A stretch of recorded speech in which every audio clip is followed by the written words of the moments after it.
Eta eguneko zentroa beste lekuren baten jarri beharko dute.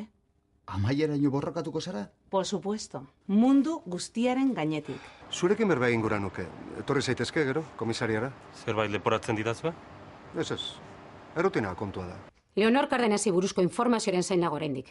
Ezin baduzu zure lana ganoraz bete, beste bati dituko diot. Aireportura. Eta normala iruditzen zaizu Lukasen jarrera? Defentsa mekanismo bat izan daiteke. Agian oraindik zerbait sentitzen dut zuregatik. Kaixo, German. Alicia.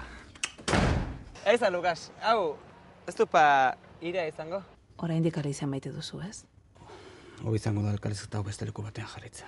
Saharatik ume bat ekarri dut. Gelan dago lotan. Primera sentiarazten nauzu.